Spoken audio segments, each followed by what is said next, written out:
we live in like a world where like it's money, sex, and power. You start talking about the broad sense of violence, the violence they perpetrate, but also the violence they experience, and how all of that's connected.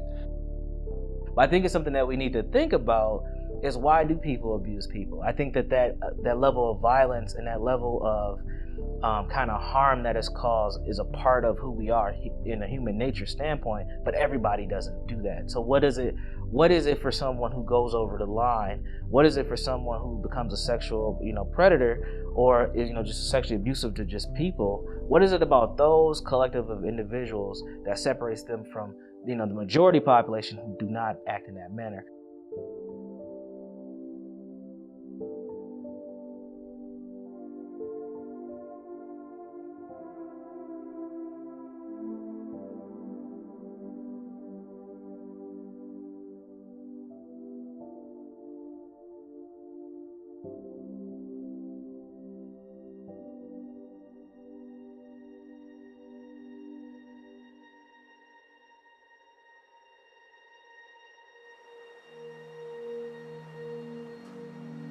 So it's often a person of your own community that has perpetrated an act of sexual violence against a loved one.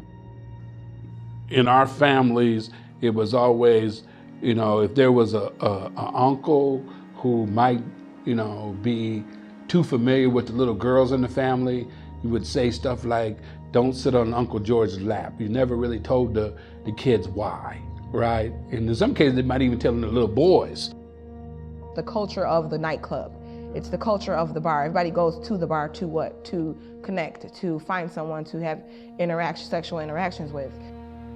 Now we're just looked at as just a sexual play toy and not an actual man or human being. And I think that type of conversation amongst men and outside of the group is important because it also doesn't help men in general. Because if they look at us like that, that's how they're gonna look at every other man too at some point in time.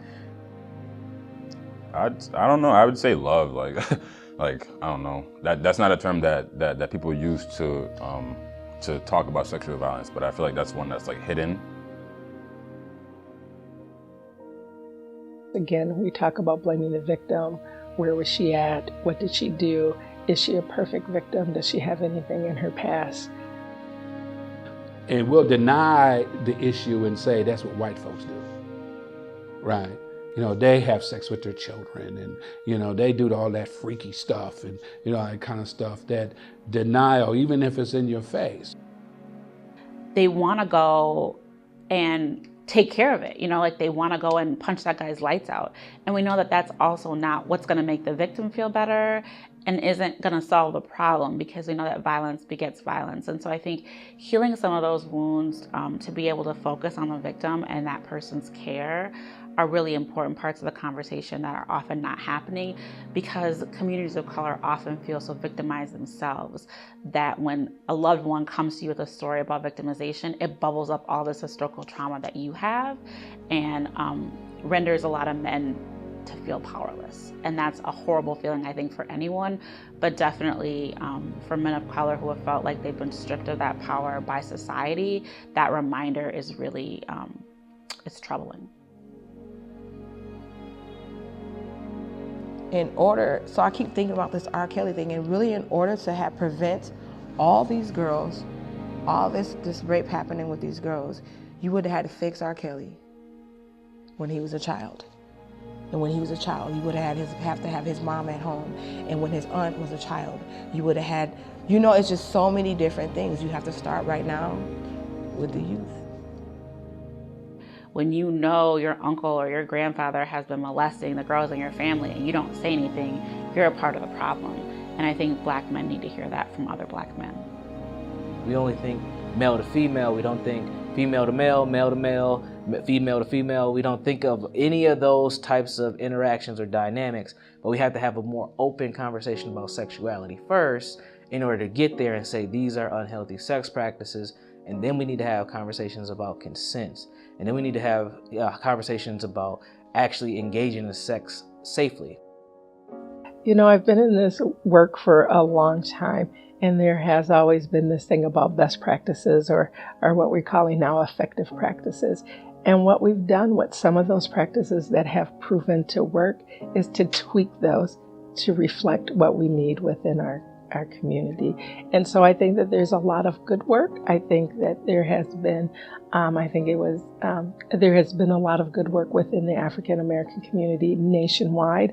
Let's take a look at what people have done and see if we can tweak that to make it effective. If you're from a community that's always been beat up, beating them up some more, it's not going to change nothing.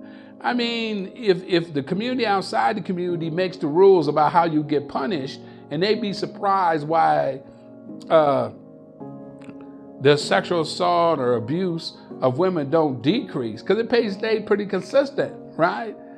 Then maybe those punishments ain't working. So I think that being culturally responsive and understanding the context of that person who's been victimized is important for people outside of the African American community and sometimes inside the African American community. Add whatever talents and resources that you have to the conversation, but I don't think it's their place to actually lead and prescribe what will work best within our community. You don't talk about sexual violence in general, and you don't actually know if it's happening to you. It may be shaded as like a man getting his first time, or a dude getting lucky, or a dude like doing his thing. So most men like, they don't really know what sexual violence is, and mixed with the male culture of like, if anything happens to you from a woman, it's okay. It doesn't even matter actually how it happens.